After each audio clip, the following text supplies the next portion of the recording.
Shalom jemaat Tuhan, kembali lagi bertemu dengan saya dalam ibadah raya GP Yehuda. Pagi hari ini sebelum kita memuji Tuhan, sebelum kita menyembah Dia, mari kita satu di dalam doa. Terima kasih Tuhan, terima kasih Bapa. Kau telah perkumpulkan kami kembali Bapa dalam ibadah raya Tuhan pagi hari ini. Kami menyerahkan Bapa jalannya ibadah kami ini ke dalam tangan-Mu. Biarlah Engkau yang tuntun Tuhan, dan kami percaya Bapa. Pagi hari ini Tuhan, kami merasakan jamahan-Mu, kami merasakan lawatan-Mu Bapa, bahkan kami merasakan sentuhan tangan-Mu Tuhan. Urapi setiap kami Bapa, jamah setiap kami pagi hari ini Tuhan. Hanya di dalam nama Tuhan Yesus kami berdoa dan mengucap syukur. Haleluya, amin. Mari kita sembah Dia saudara. Kita berikan pengagungan kita yang tertinggi pagi hari ini. Kita berikan penyembahan kita yang terbaik pagi hari ini. Sebab Dia layak terima pujian. Ya dalam manasyi kita katakan dalam manasyi. Haleluya, kami sembah. Ya dalam manasyi Kau layak. Hinanase layakkan kami Tuhan. Ya dalam manasyi kita dalam ya nanase sebab Kau layak.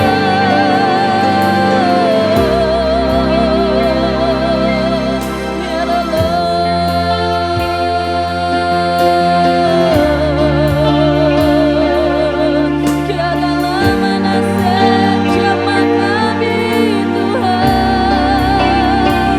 Ya nanase ya nanase ya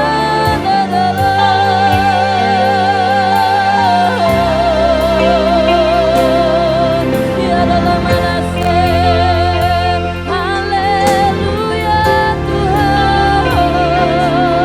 Ya nanase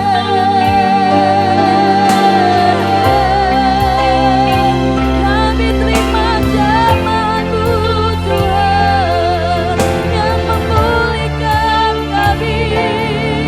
Kami sembah ya nanase sebab Kau layak Bapa.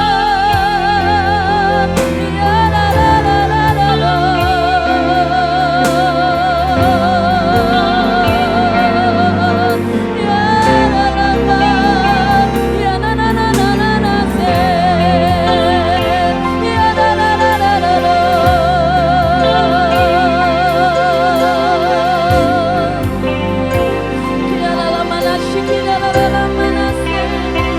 pagi hari ini Tuhan,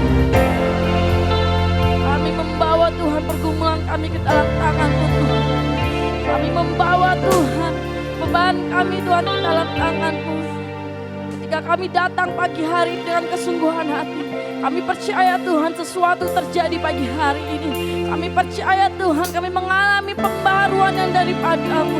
Jamah setiap kami Tuhan, jamah setiap kami pagi hari ini Tuhan, agar kami bisa melihat Bapa janji-Mu ya dan amin bagi setiap kami.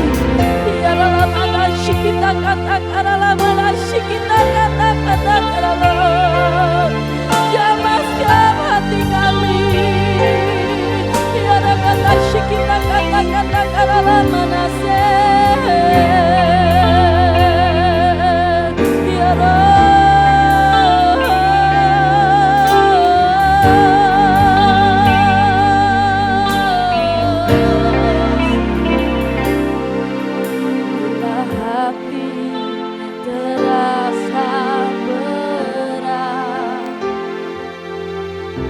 seorang pun mengerti bebanku.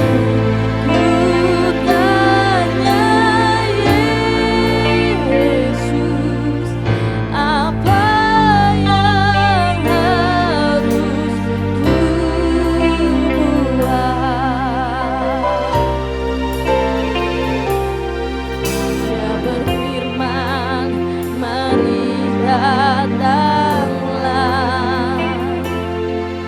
Dia selalu pedulikan aku. Ku datang Yesus, Dia pikul segala bebanku. Sujud di altar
itu kerinduanku, menyenangkanmu, senangkan hatimu, hanya itu kerinduanku. Mari katakan menyenang, amin Tuhan. Pagi hari ini Bapa, kami mau menyenangkan Engkau. Apapun keadaan kami Tuhan, kami mau menaikkan setiap naikkan ucapan syukur kami ke dalam tangan-Mu Bapa. Menyenangkan, amin. Senangkan hatimu, hanya itu kerinduan, menyenangkanmu, menyenangkanmu, amin. Hanya itu kerinduanku, menyenangkanmu, senangkan hatimu, hanya itu kerinduanku.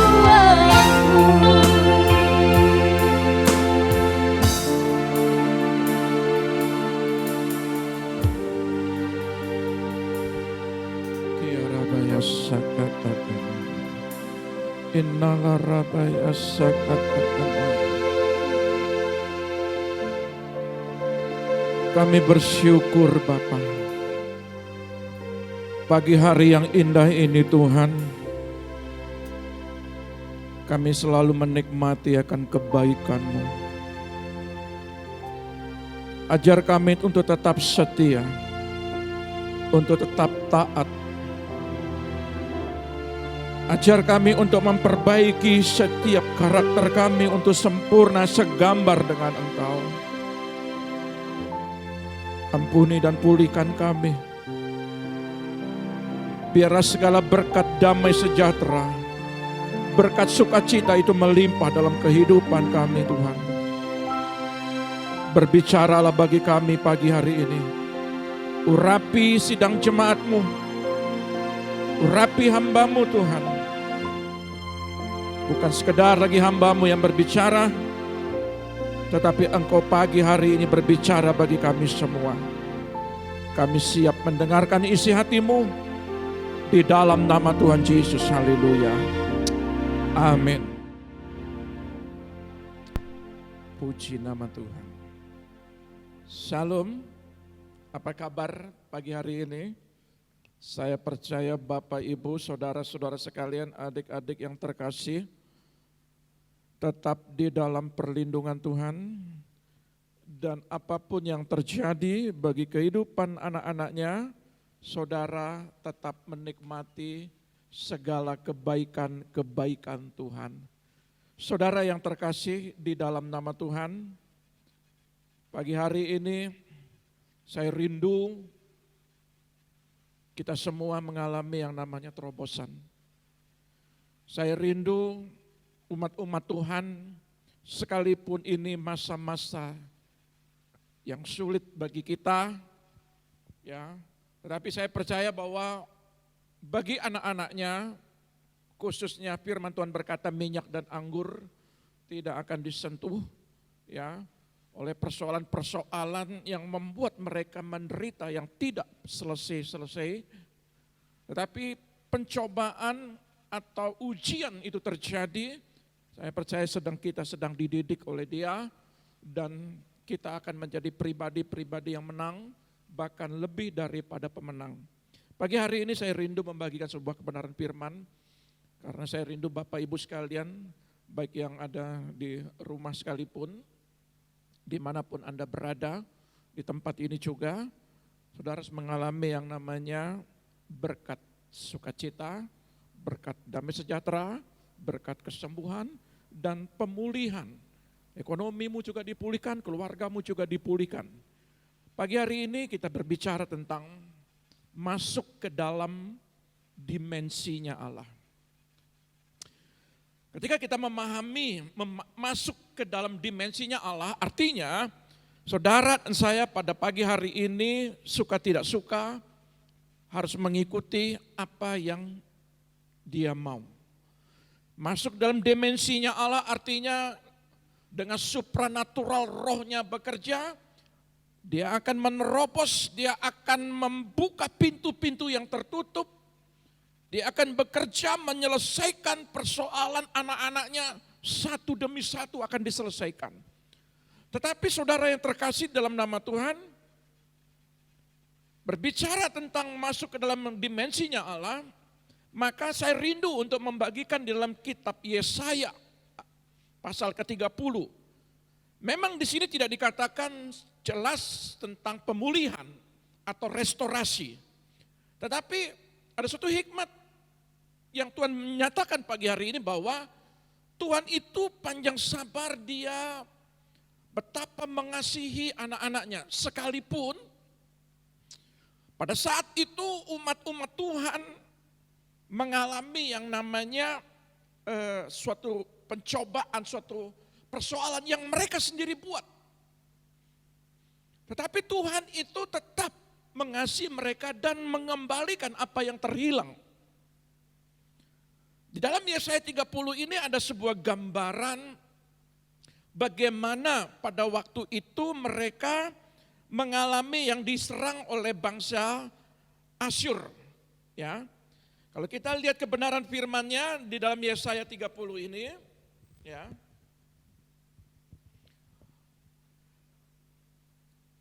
Pada saat itu rakyat Yehuda mengalami yang namanya kekalahan dari Asyur. Dan mereka meminta bantuan kepada Mesir.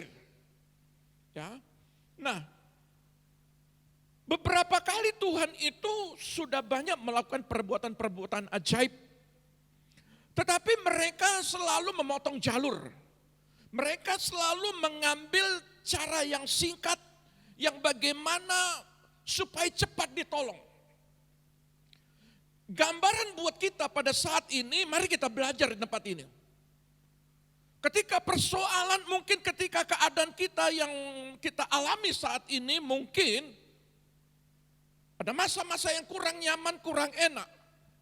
Tetapi Tuhan sedang mendidik kita supaya kita belajar bergantung kepada Dia. Pelajaran Yesaya ini adalah sebuah gambaran kita untuk melihat bahwa ketika umat Tuhan ini mengandalkan manusia, maka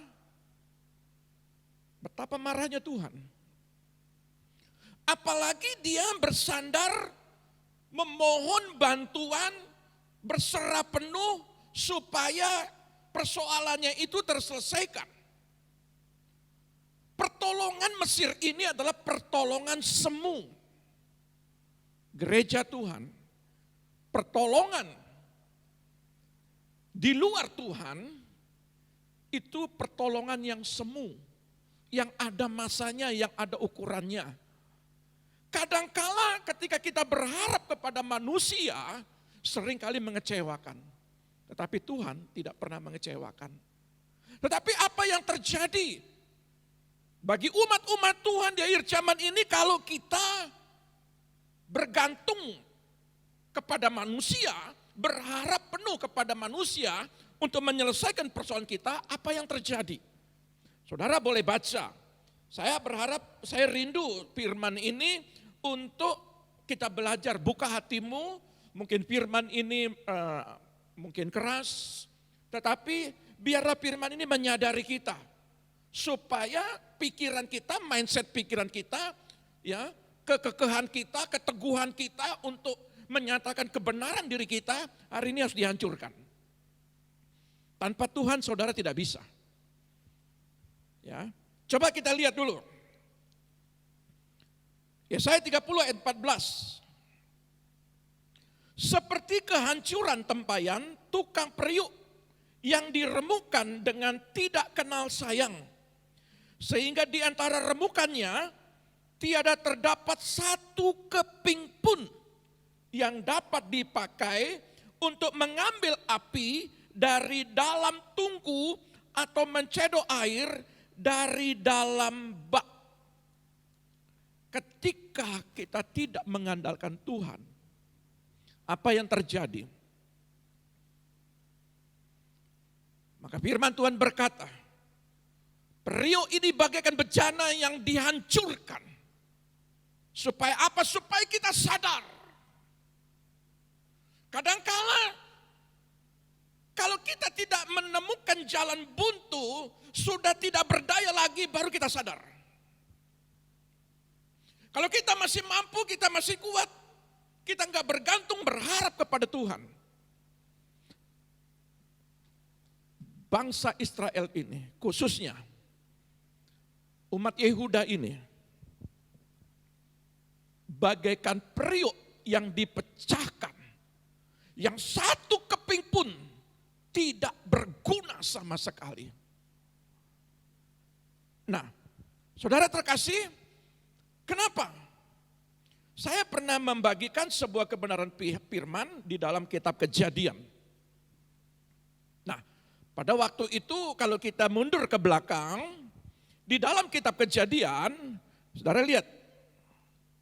Mari kita buka dulu kitab Kejadian. Pasal yang pertama. Ayat yang ke-11. Berfirmanlah Allah, hendaklah tanah menumbuhkan tunas-tunas muda, tumbuh-tumbuhan yang berbiji, segala jenis pohon buah-buahan yang menghasilkan buah, yang berbiji, supaya ada tumbuh-tumbuhan di bumi. Dan jadilah demikian. Ayat ke-12 berkata, tanah itu menumbuhkan tunas-tunas muda, segala jenis tumbuh-tumbuhan yang berbiji, dan segala jenis pohon-pohonan yang menghasilkan buah yang berbiji. Allah melihat bahwa semuanya itu baik. Kejadian 1 ayat 11, bersabdalah Allah. Tanah ini merespon. Tanah ini merespon setiap perkataan Allah. Ayat ke-12 berkata, dari tanah muncul tumbuh-tumbuhan berbiji. Yang menarik adalah, di dalam ayat selanjutnya, yang ke-24. Berfirmanlah Allah, hendaklah bumi mengeluarkan segala jenis makhluk yang hidup, ternak dan binatang melata, dan segala jenis binatang liar, dan jadilah demikian. Ternyata Kejadian 1 ayat yang ke-24 ini, bumi tidak melaksanakan apa yang diperintahkan Allah. Coba saudara baca ulang-ulang supaya ini pendeta khotbah pagi hari ini nanti menyesatkan. Tidak. Coba saudara baca ulang-ulang Kejadian 1 ayat 11, ayat 12. Bumi ketika Allah bersabda kepada tanah, pohon-pohon bijian keluar, tumbuh. Dan mereka keluar tumbuh. Tetapi di ayat 24 dikatakan, hai bumi,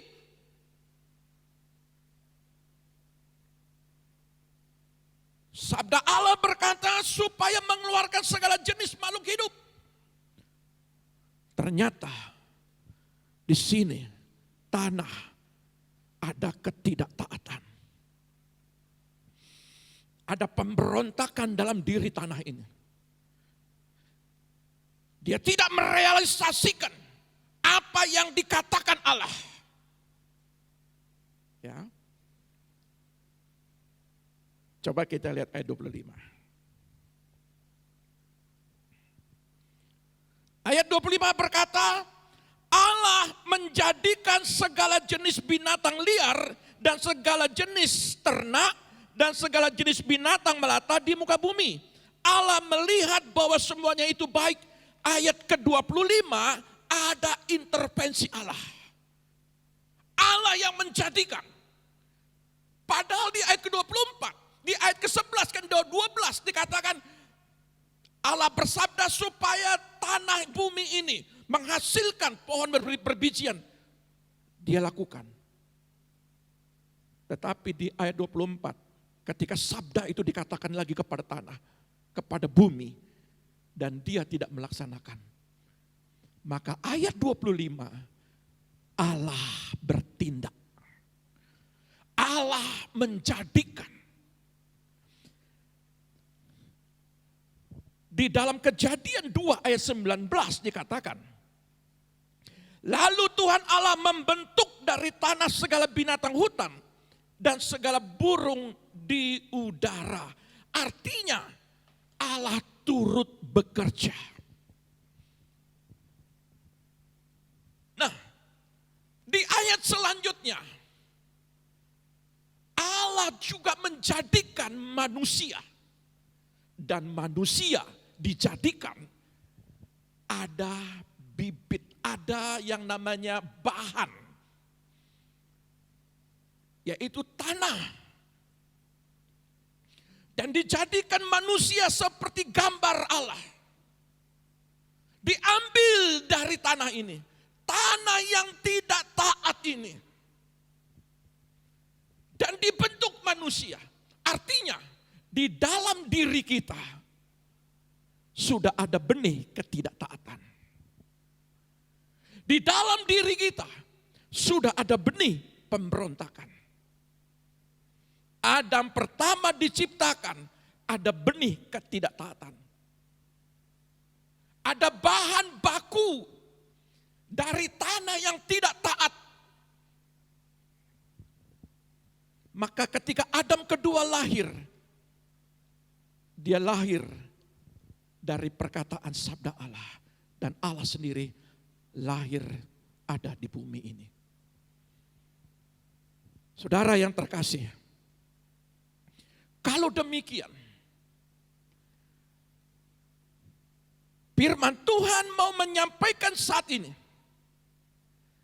kenapa bangsa Israel berharap kepada bahan baku yang tidak taat ini? Dia tidak mampu untuk membuat, menjadikan baik binatang di udara maupun binatang yang di darat. Kalau dia tidak mampu, kenapa kita berharap, kenapa umat Israel berharap sama bahan baku yang tidak mampu ini? Artinya, Yeremia 17 ayat 5 pun berkata, terkutuklah bagi yang mengandalkan manusia.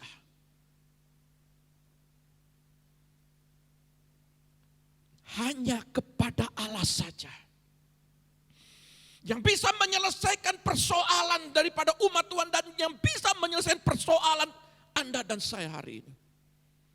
Jangan pernah berharap sama manusia. Karena berharap sama manusia, dia tidak punya kemampuan untuk menyelesaikan apa yang terjadi kepadamu. Hanya Tuhan yang mampu menjadikan. Hanya Tuhan yang bisa menjadikan. Saudara yang terkasih di dalam nama Tuhan, saya berharap kalau kita masuk dalam dimensi Tuhan, artinya kita harus mengerti ukuran Tuhan di dalam sebuah pemulihan. Kalau prio ini yang mengalami kehancuran, yang mengalami berantakan, dia punya kedaulatan untuk membentuk kembali. Ketika kita masuk dalam dimensi daripada rohnya bekerja, maka ukuran Tuhan akan ditaruh kepada diri kita. Ada sesuatu yang ditambahkan dan ada sesuatu yang dikurangi, bahkan ada sesuatu yang harus dihilangkan. Kenapa prio ini dipecahkan? Sampai berantakan, habis sama sekali, tidak berguna sama sekali. Karena ayat 14 ini, dia tidak bergantung kepada Tuhan. Dia bergantung kepada manusia. Sehingga Tuhan itu ingin terus untuk memberitahu, untuk berbicara kepada umatnya, untuk berbicara kepada gerejanya. Hari ini kalau engkau buat kesalahan, hari ini kalau engkau membuat suatu dosa atau apapun itu. Ayat 15.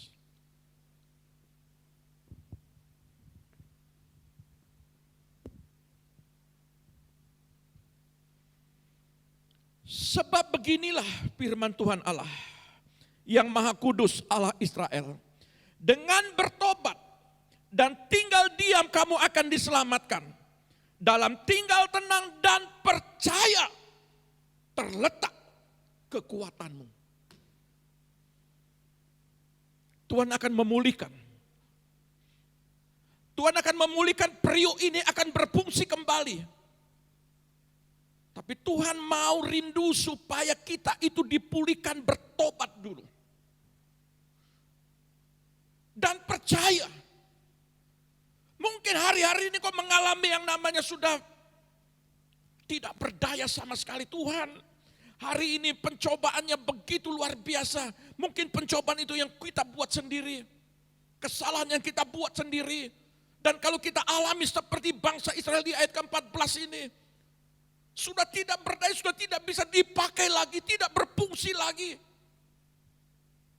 Tapi hari ini Tuhan berkata ayat 15, kembali. Pulang kembali, bertobatlah. Perbaharui karaktermu, hidupmu. Akui setiap kesalahanmu. Jangan keraskan hati. Selama kita mengeraskan hati, selama kita nggak mau dipulihkan, maka periuk itu akan tetap hancur. Sampai mau dibentuk kembali. Dan ayat ke-15 berkata, Dia akan memulihkan asal engkau percaya, disitulah kekuatanmu. Saudara yang terkasih. Lalu ketika tawaran Tuhan kepada bangsa Israel ini, di ayat ke-16, bayangkan, sudah tidak berdaya, sudah mengalami kekalahan perang, sudah habis-habisan, semua dijarah. Tuhan katakan mari bertobat, mari percaya. Ayat 16.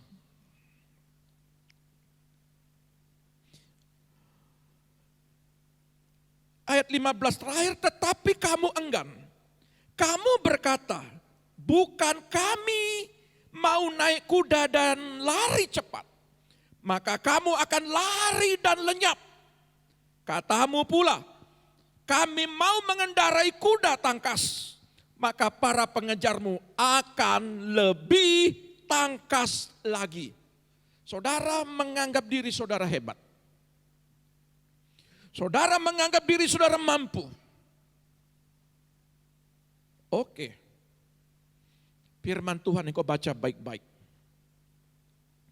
Engkau lari dengan kuda yang kencang. Kuda perang. Kuda perlombaan. Firman Tuhan yang kau baca baik-baik. Musuhmu akan lebih tangkas dan lebih kencang larinya. Artinya, ada banyak orang yang akan mencekalmu. Ada banyak orang yang ingin menjatuhkanmu. Dan dia lebih mahir daripada saudara. Tuhan tawarkan, kalau engkau bertobat dan percaya, kekuatan supranatural Tuhan, dimensi Allah akan bekerja. Firman Tuhan, engkau pemenang, bahkan lebih daripada pemenang.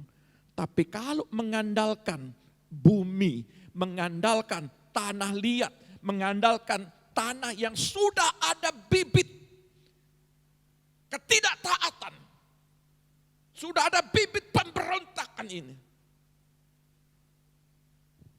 dia tidak mampu memberikan jalan keluar bagimu. Hanya Yesus. Kau dengarkan baik-baik. Hanya Yesus kekuatanmu. Hanya Yesus jalan keluarmu. Hanya Yesus pintu-pintumu akan terbuka. Hanya Yesus kesembuhan itu terjadi. Hanya Yesus yang akan memulihkan setiap keluarga. Hanya Yesus yang akan memulihkan setiap ekonomi anak-anak Tuhan. Setiap keuanganmu akan diselesaikan juga.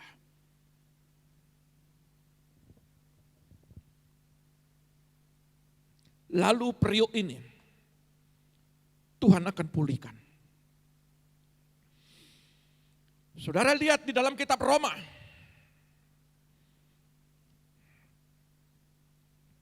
Ayat yang ke-9.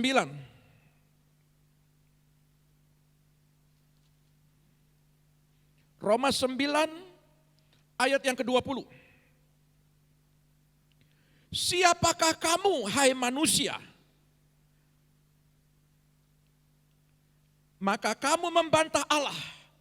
Dapatkah yang dibentuk berkata kepada yang membentuknya, mengapa engkau membentuk aku demikian? Apakah tukang periuk tidak mempunyai hak atas tanah liatnya untuk membuat dari gumpal yang sama suatu benda untuk dipakai guna tujuan yang mulia dan suatu benda yang lain untuk dipakai guna tujuan yang biasa? Dia punya hak prerogatif. Suatu ketika di dalam sebuah kitab Yeremia 18 dikatakan begini. Yeremia, engkau datang ke sana. Di mana di situ ada yang tukang penjunan yang membuat periuk. Ada mesin pelarikan di situ dia buat. Engkau perhatikan di situ. Setiap bejana yang ada sedang dibentuk. Kalau bentukannya itu mungkin besar sebelah atau sisi kiri, sisi kanan tidak sesuai dengan serasi, maka dihancurkan kembali. Kalau tinggi, rendahnya tidak sama, dihancurkan kembali. Masuk dalam dimensi Allah dalam kamus BBI adalah Tuhan akan membuat ukuran bagi pribadi setiap gerejanya sesuai dengan standar gereja, standar sorga. Saya mau katakan kepada kita semua anak-anak Tuhan pada saat ini. Dia punya hak untuk membentuk setiap bejananya. Suatu ketika, kalau saya pernah melihat yang namanya pembentukan membuat yang namanya gerabah atau bejana atau periuk. Suatu ketika dibentuk, kalau memang ada batu, kalau memang ada rumput, itu harus dibuang. Dicongkel lagi, langsung dikasih tanah liat lagi untuk ditutupin. Ada batu di sebelah kiri, dicongkel, dibuang. Ada rumput sebelah kiri, dicongkel, dibuang. Kenapa? Karena kalau ada batu, kalau ada rumput, pas saat pembakaran, dia akan retak. Ya, dia akan retak. Nah, saudara yang terkasih, batu ini berbicara karakter yang keras, pribadi yang keras hati, yang nggak mau dibentuk, ya. Masih yang namanya ada, kalau ada akar, itu akar kepahitan, kecewa, sakit hati, itu harus disingkirkan. Ketika kita masuk dalam proses, kita nggak mudah pecah, kita nggak mudah putus asa, kecewa. Ya. Maka firman Tuhan, Yeremia, engkau datang masuk, lihat. Ada tukang periuk di situ sedang membuat. Engkau perhatikan dengan baik. Makna bagi kita semua hari ini, dia punya hak untuk membentuk pribadimu. Selama masih ada batu, kekerasan hati yang gak mau dipulihkan, gak mau hidup dalam kelemah lembutan, masih ada amarah, dengki, ya, iri hati, maka Tuhan akan singkirkan. Kalau tidak mau, kadang-kadang dihancurkan dan dibentuk kembali. Tapi saya mau berharap kepada gereja Tuhan, mau berkata kepada gereja Tuhan, enggak enak diproses terus, hancur bentuk, hancur bentuk, hancur bentuk. Jangan mempertahankan ada batu dalam dirimu, jangan mempertahankan ada rumput, akar kepahitan, kekecewaan dalam dirimu, karena itu tidak menguntungkan hidupmu. Maka di dalam kitab Yesaya 30 ini, kalau satu-satunya jalan untuk membuat mereka mengerti, bencana ini kalau dihancurkan, maka dia akan lakukan. Tapi saya berharap gereja Tuhan pada saat ini, jangan tunggu engkau di ICU. Jangan tunggu sampai kabel-kabel itu jantung, ukur jantung. Yang ada denyut nadinya tit, baru engkau bertobat. Jangan sampai ekonomimu runtuh. Jangan sampai keuanganmu babak belur. Baru bertobat. Baru ampun-ampun. Enggak enak. Lebih baik sadar sebelum dihancurkan. Lebih baik sadar sebelum iblis mengambil, memanfaatkan kesempatan untuk menghancurkan kita. Iblis bagaikan singa yang lapar, yang mengaum-ngaum, yang mencari mangsa untuk menerkam bahkan menelan. Jangan biarkan itu. Tapi saya mau katakan kepada gereja Tuhan, firman ini mungkin bagaikan pedang bagi saudara dan saya. Tetapi kemampuan setiap kita untuk mencoba-coba dengan kemampuan kita. Coba-coba lari dari Tuhan. Coba-coba mengandalkan kemampuan kita. Firman Tuhan bilang, sekalipun engkau pakai kuda yang cepat, yang tangkas, maka musuhmu akan mengambil apa yang menjadi milikmu. Dia lebih tangkas dan lebih cakap lagi. Kau perhatikan baik-baik. Nah, Tuhan rindu supaya pribadi kita dipakai hal-hal yang mulia. Tuhan rindu ingin memulihkan. Tuhan rindu ingin kita ini berfungsi. Kalau kita diberkati Tuhan, kita berfungsi. Kalau kita diberkati Tuhan, kita tidak boleh sombong. Maka tuh akar itu harus dicabut. Batu itu harus dicabut. Supaya apa? Ketika ada nilai tinggi di dalam pribadimu, dia bersihkan itu semua supaya kau punya nilai yang tinggi, punya harga yang mahal. Ya. Puji Tuhan. 2 Timotius 2 ayat 20.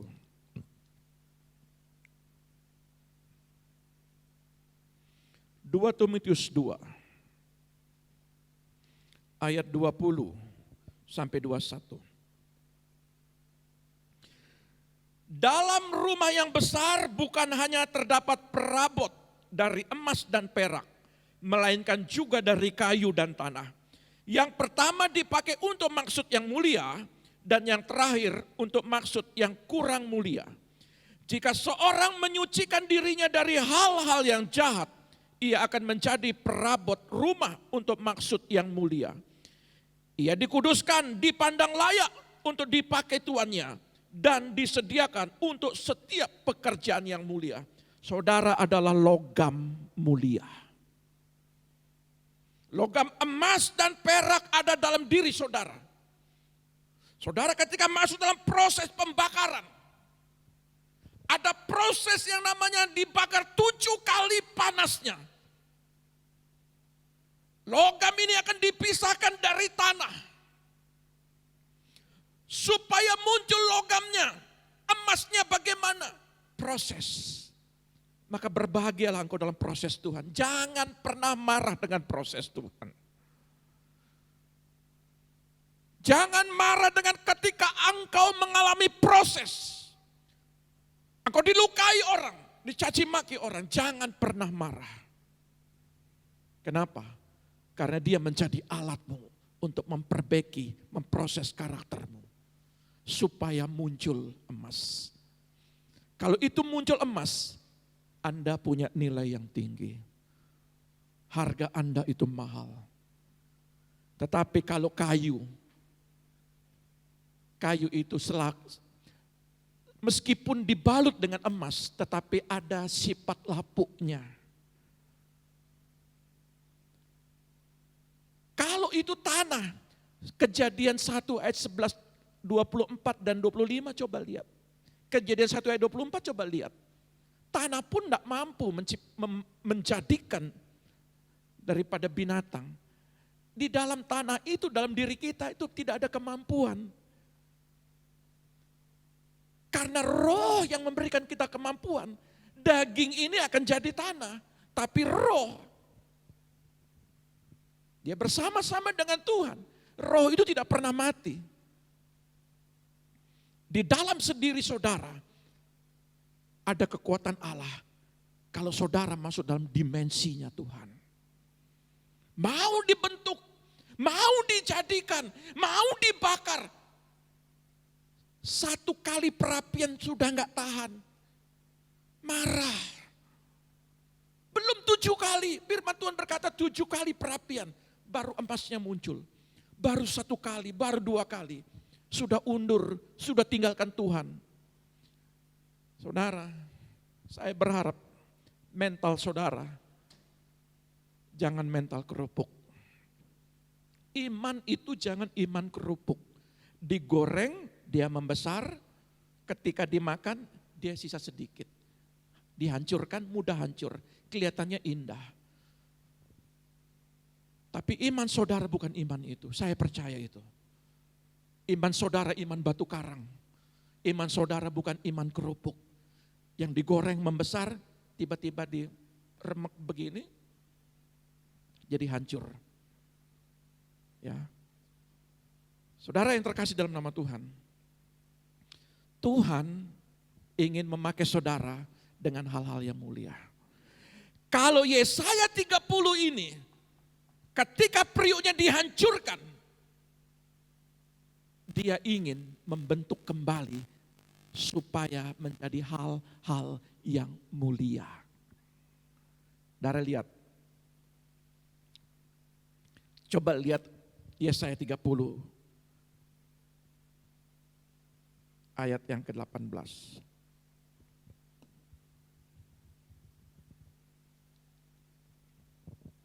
Sebab itu Tuhan menanti-nantikan saatnya hendak menunjukkan kasih-Nya kepada kamu. Sebab itu Ia bangkit hendak menyayangi kamu. Sebab Tuhan adalah Allah yang adil. Berbahagialah orang yang menanti-nantikan Dia. Kalau dalam Net Bible, saya terjemahkan bahasa Indonesianya begini. Tapi Tuhan belum selesai. Dia menunggu untuk bersikap ramah kepada Anda. Dia mengumpulkan kekuatan untuk menunjukkan belas kasihan kepada Anda. Allah membutuhkan waktu untuk melakukan segalanya dengan benar, semuanya.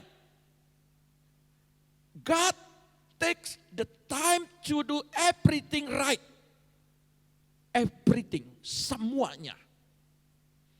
Jadi kalau kita masuk dalam proses adalah kita itu sedang ada dalam waktunya Dia. Dia menunggu kapan kalau kita mau lebih cepat berubah, lebih cepat dalam sebuah pertobatan, mengaku kesalahan dan bertindak dalam hidup kebenaran, maka waktu Tuhan akan dipercepat jawabannya. Banyak orang itu masih di dalam hati ini masih keras hati. Kalau bangsa Israel bilang degil atau masih bertahan. Sudah salah bertahan. Pikirannya sendiri yang merasa diri benar. Maka Tuhan bilang, Allah membutuhkan waktu untuk melakukan segalanya dengan benar. Artinya, kalau Dia lihat kehidupan anak-anaknya mau dipulihkan. Dan ayat berikutnya dikatakan begini. Those who wait around for Him are the lucky ones. Mereka yang menunggunya, menunggu waktu Tuhan adalah yang beruntung. The lucky one. Mereka yang beruntung. Kalau putus asa, tinggalkan Tuhan. Salah sendiri. Tidak kuat proses, marah Tuhan, tinggalkan Tuhan, ya resiko ditanggung penumpang. Tetapi kalau saudara mau taat, mau setia, bertahan dalam proses, mengucap syukur dalam segala hal, proses itu baik. Dia sedang mendidik kita semua. Tetapi ada selesainya. Siapa yang menunggu, dia orang yang beruntung. Dia tampil sebagai guru. Coba lihat ayat 20.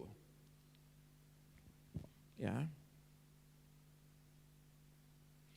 Ayat 20 kita loncat. Dan walaupun Tuhan memberi kamu roti dan air serba sedikit, namun pengajarmu tidak akan menyembunyikan diri lagi, tetapi matamu akan terus melihat Dia. Kenapa ayat ini dikatakan pengajar? Saya coba mencari dalam terjemahan The Net Bible, dikatakan begini. The Sovereign Master, Tuhan yang berdaulat. Dia berdaulat. Kalau dia memulihkan, dia membentuk, dia berdaulat. Dia punya hak. Dia memberkati, mungkin satu hari Anda berdoa dijawab, dia berdaulat. Satu minggu Anda berdoa, Anda diminta dipulihkan, Anda mau dipulihkan dan menyelesaikan semuanya, dia jawab, satu minggu dia berdaulat. Ada yang bertahun-tahun. Maka itu dikatakan, waktu apa yang dia lakukan, dia membutuhkan waktu sampai dia lihat anakku ini sempurna apa tidak, mau dipulihkan apa tidak, mau disempurnakan apa tidak, tergantung kita mau melakukan itu. Nah, tetapi saudara lihat, dikatakan but your teacher will no longer be hidden. Kenapa dikatakan di sini pengajar? Dalam The Net Bible dikatakan dia sebagai guru. Begini, kalau dalam kitab Lukas anak yang terhilang ini melakukan kesalahan, menghabiskan harta orang tua. Bapaknya itu tunggu di pintu, di depan. Dia tidak tanya apa, dia langsung peluk, dia kasih mandi anak bungsu ini, dia kasih langsung pakaikan cincin, dia potong lembu, dia pestakan, dia tidak tanya. Dia pulihkan status sebagai anak.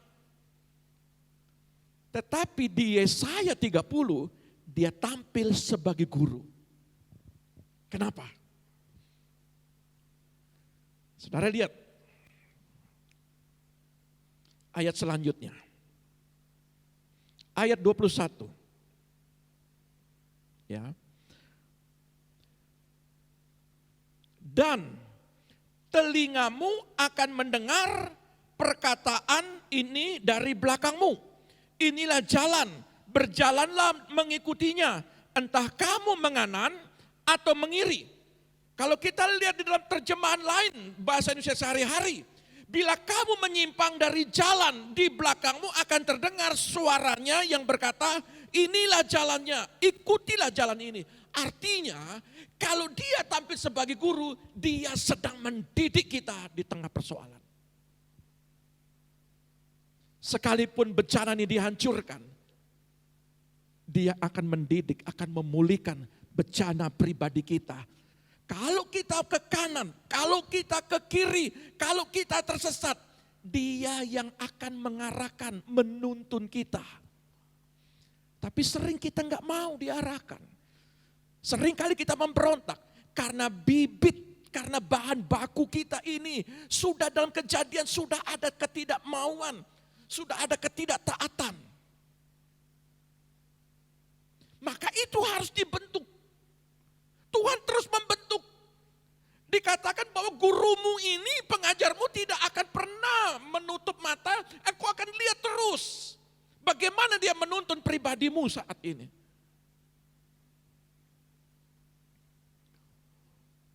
Kenapa?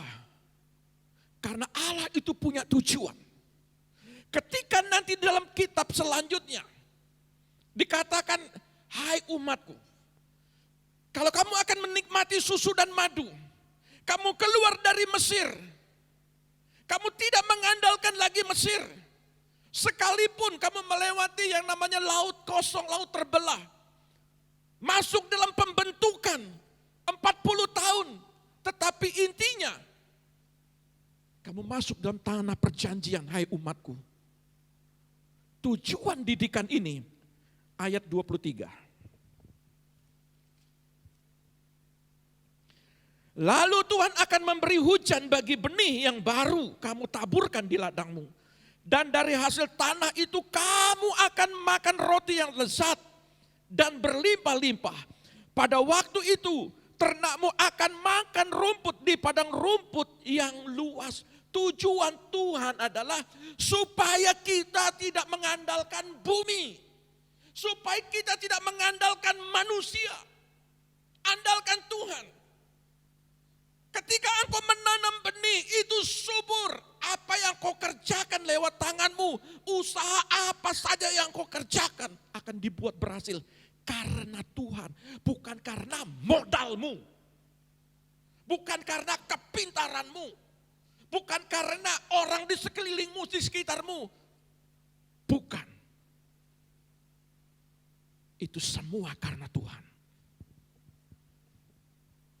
Tuhan yang akan mendatangkan berkat bagimu. Sama kayak Petrus. Di dalam kitab Lukas betapa hebatnya Petrus ini. Coba lihat, pada waktu dia tidak mengalami mendapatkan ikan, Yesus datang, jala ikan. Sampai ikannya, jalannya robek. 2 perahu temannya itu penuh. Tetapi ketika ditinggal Yesus, Yohanes pasal 21 dikatakan, Tuhan tanya, punya lauk? Hanya lauk saja Petrus tidak mampu. Apalagi mukjizat, orang mati bangkit, lumpuh berjalan. Tidak mampu, lauk saja tidak bisa didapatkan. Dia mengandalkan kehebatan, dia tinggalkan Tuhan. Yesus cari dia. Petrus, tebarkan jalamu ke kanan. Baru dia sadar. Ketika perkataan Tuhan, ada roh yang keluar. Ya, kata-kata profetik yang keluar. Ketika dia lakukan, ada ketaatan. Maka di situ, setiap pekerjaanmu, usahamu, apapun yang kau kerjakan, pendidikanmu, apapun. Yang tidak mungkin akan jadi mungkin. Yang tidak bisa akan jadi bisa. Yang tidak ada akan menjadi ada. Karena dia yang menjadikan baik binatang seisinya maupun manusia. Dia yang menjadikan. Kalau yang sulit saja dia jadikan. Bumi yang sulit dia jadikan. Dengan perkataan dia jadikan. Masa sih persoalanmu dia tidak bisa selesaikan? Pasti dia bisa. Tujuan daripada didikan ini supaya kita cakap. Supaya kita mengandalkan. Kalau kita bekerja menabur benih, dia menghasilkan. Kita sadar itu semua karena Tuhan. Bukan karena kehebatan kita. Ayat yang ke-26. Maka terang bulan purnama akan seperti terang matahari. Terik dan terang matahari, terik akan 7 kali ganda.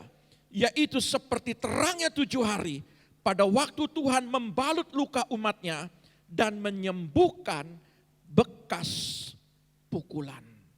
Saudara, sekalipun periuk ini dihancurkan, tapi firman Tuhan berkata, aku akan memulihkan 7 kali lebih terang. Sebagaimana bulan bersinar seterang matahari. Dan matahari akan 7 kali lebih cerah dari biasanya.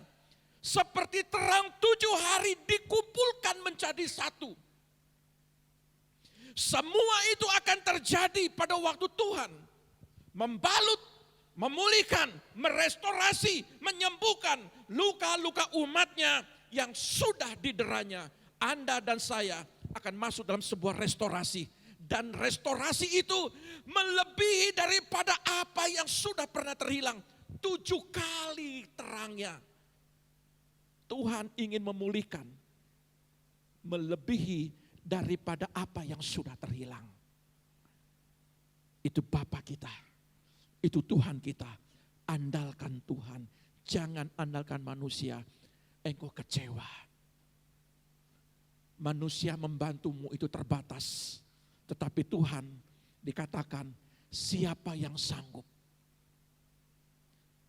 Tuhan tidak minta apa-apa daripadamu. Dia minta hatimu. Dia minta pribadimu.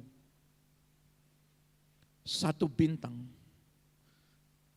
Kalaupun itu dijual, Anda tidak bisa beli. Artinya Tuhan tidak butuh dengan apa yang kau miliki. Tetapi kalau engkau melakukan karena engkau taat. Setiap pekerjaan Tuhan, engkau menjadi bagian untuk menjadi saluran berkat karena Anda taat. Anda mengasihi Dia. Makanya Tuhan berkata begini, kalau itu pernah terhilang sekalipun, Anda banyak membantu pekerjaan Tuhan, Anda banyak menolong orang lain, tujuannya adalah Dia ingin memberkatimu 7 kali lebih daripada apa yang sudah terhilang. Karena apa? Karena ketika ada luka, Dia Bapa yang membalut setiap luka anak-anaknya. Periuk yang hancur akan dibentuk kembali mempunyai nilai yang tinggi. Puji Tuhan. Tuhan Yesus memberkati kita semua. Saya berharap firman saat pagi hari ini kita mau mengubah kehidupan kita. Mari kita belajar, Tuhan, saya punya kesalahan. Saya punya kekurangan, saya mau diperbaiki Tuhan. Inilah saya Tuhan. Hari-hari ini mungkin ada dera, ada cambukan, ada luka, tapi Bapamu adalah Bapa yang membalut, Bapa yang menyembuhkan, Bapa yang memulihkan, Bapa yang akan melakukan restorasi bagi gerejanya. Haleluya.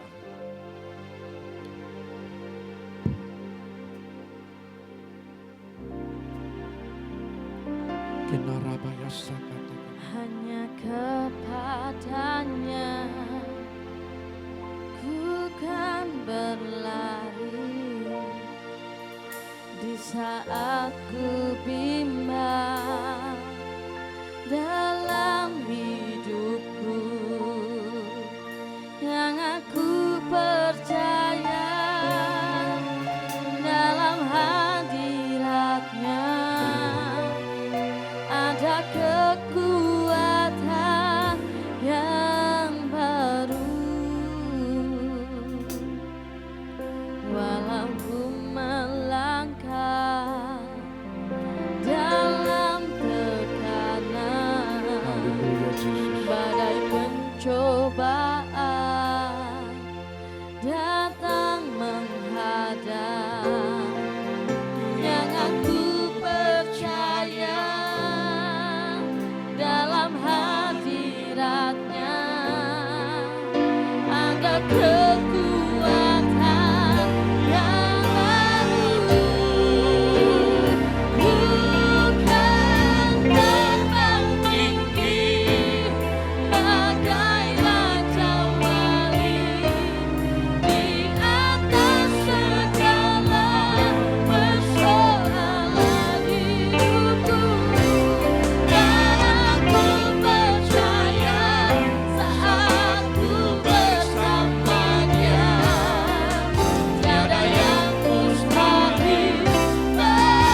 Ku kan terbang tinggi,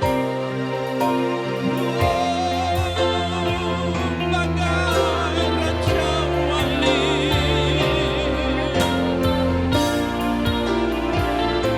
mengatasi persoalan hidup. Aku percaya kepada-Nya. Haleluya.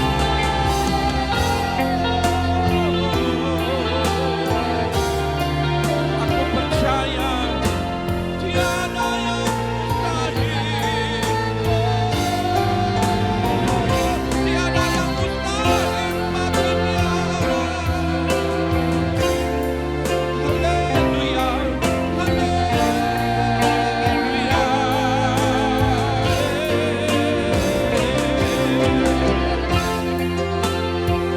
Terima kasih Bapa, terima kasih Tuhan, terima kasih.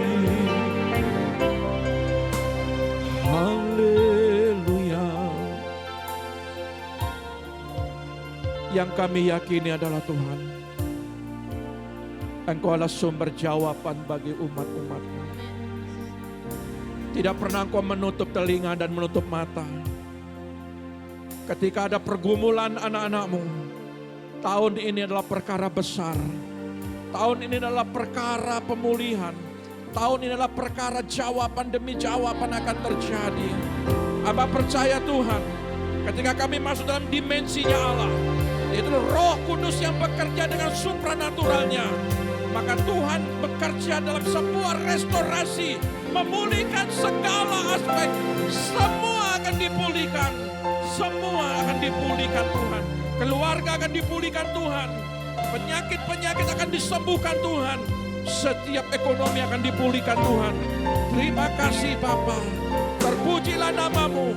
Setiap pelayanan-pelayanan kami, gereja-Mu yang ada di mana saja akan mengalami pemulihan.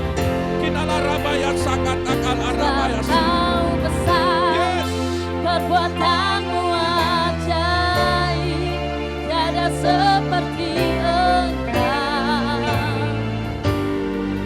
tiada seperti Engkau, sebab Kau besar, perbuatanmu ajaib, tiada seperti Engkau, tiada seperti Engkau, sebab Kau besar, perbuatanmu ajaib, tiada seperti Engkau, tiada seperti Engkau, sebab Kau besar, perbuatanmu ajaib, tiada seperti Engkau, tiada seperti Engkau, tiada seperti Engkau, tiada seperti